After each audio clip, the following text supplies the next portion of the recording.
جسلين ايوه بيتحركوا بيتحركوا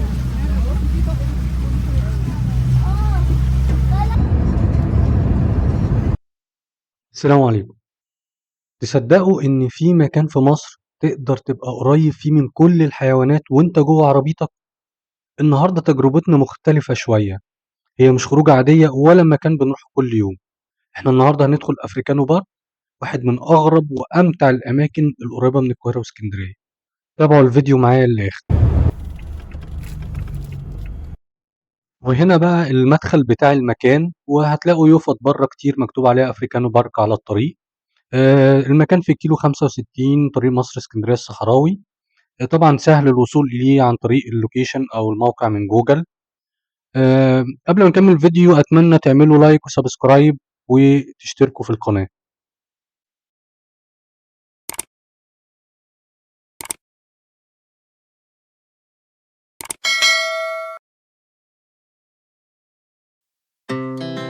Our hearts beat to the city streets.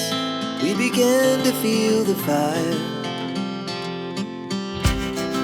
We rise like tall buildings as the chemicals they take us higher.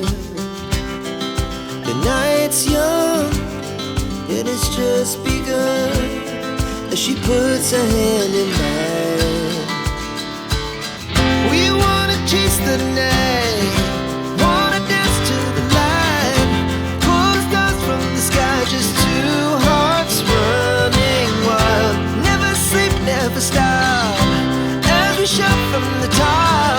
We're gonna طبعًا وأنت ماشي بالعربية هتقابل حيوانات كتير تقدر تنزل تتصور معاها، أنت وعيلتك أو أنت وأصحابك. طبعًا مش مع كل الحيوانات طبعًا، لإن في حيوانات خطرة مش هتقدر تتصور معاها بشكل مباشر، لكن طبعًا في حيوانات كتير تقدر تنزل تتصور معاها.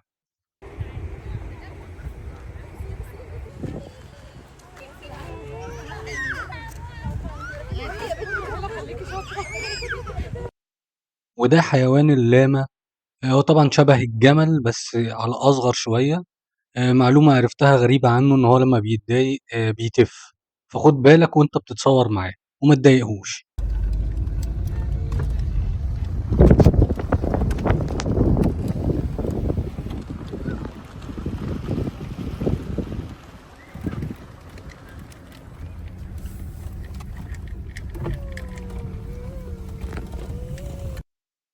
بالنسبة للحجز إزاي وأسعار الدخول، الحجز أنت مش محتاج تحجز قبلها، أنت أول ما بتروح المكان وأنت داخل هناك بيبقى في مكان تقطع منّه التيكت وأنت جوّه عربيتك.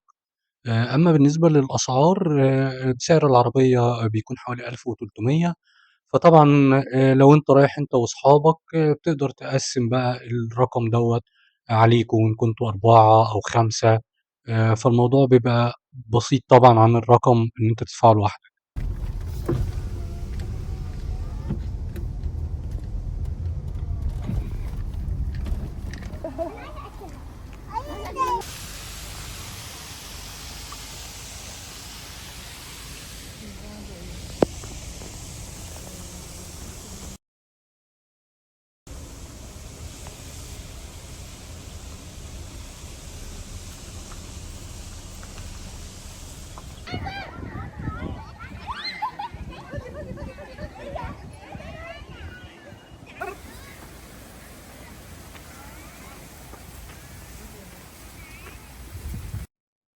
اللقطة دي لوحدها تستاهل الزيارة. التجربة فعلًا مختلفة عن كل التجارب اللي جرّبتها قبل كده، والمميز اللي هنا إن الحيوانات فعلًا مش محبوسة في أقفاص، لأ، أنت اللي ماشي وسطهم وهُم حواليك. تجربة فعلًا مميزة. وكمان إنك تبقى قريب من الحيوانات بالشكل دوّة حاجة مش بتحصل كتير. المكان حلو جدًا ليك ولأسرتك أو لأصحابك. الولاد بالذات أو الأطفال بالذات هتبقى ذكرى حلوة أوي ليهم إن هم يتصوروا في يوم جميل في أفريكانو بارك مع الحيوانات دي كلها. مش متوقع تشوف ده في مصر. بُص الأجواء عاملين إيه، عاملين ممر مائي بتبقى ماشي عليه بالعربية وسط الزرع والشجر وكأنك ماشي في الغابة، وبتقابل كل الحيوانات في طريقك، بتقابل الجمال والغزلان، حيوان اللاما والطيور، ولسه كمان حيوانات تانية، ولسه كمان لمّا نروح عند القرود. الصراحة المكان تحفة، لازم تروحوا مرّة واحدة على الأقل. خُد عيلتك، صحابك، لازم تروحوا تقضّوا اليوم كلّه هناك. بجد المكان مختلف عن أي تجربة أنا جرّبتها. بالمناسبة مواعيد المكان من الساعة 09:00 لحد الساعة 16:00، فتقدر تروح من أول النهار وتستمتع بالأجواء كلّها هناك. وهنا بقى وأنتم داخلين جبلية القرود هيطلبوا منكم إن أنتم تقفلوا اللوك بتاع العربية، بتاع البيبان، تقفلوا المرايات. يعني أنتم عارفين القرود بقى وشقاوتهم. وبيرمي لكم طبعًا أكل على العربية، فبتلاقوا القرود كلّها بتتنطّط على العربية حواليكم. تجربة جميلة جدًا برضه اتفرّجوا معايا عليها. في نصيحة عايز أقول لكم عليها. حاولوا على قد ما تقدروا تروحوا بدري المكان. لإن أنا الصراحة وصلت هناك الساعة 12:00 تقريبًا، وعقبال ما خلّصت أو المكان قفل على الساعة 16:00 كان في حيوانات كتير أوي كنت لسه ما شُفتهاش، ويا دوب لحقت أهوّة الفهد وكام حاجة تانية، لكن أبرز حاجة كان البغبغان ما شُفتهوش. إنّما اللي أنتم شايفينهم دول عصافير. إنّما البغبغان أنا ما لحقتوش خالص نهائي، وكذا حاجة تاني برضه ما لحقناش نتصوّر معاها.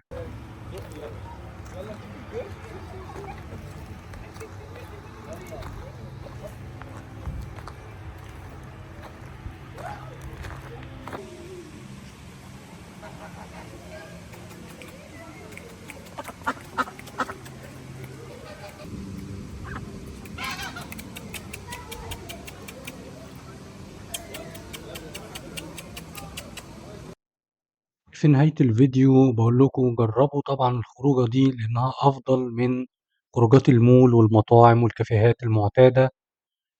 وباتمنى منكم تعملوا subscribe وتدوسوا like وتشتركوا في القناة. سلام عليكم.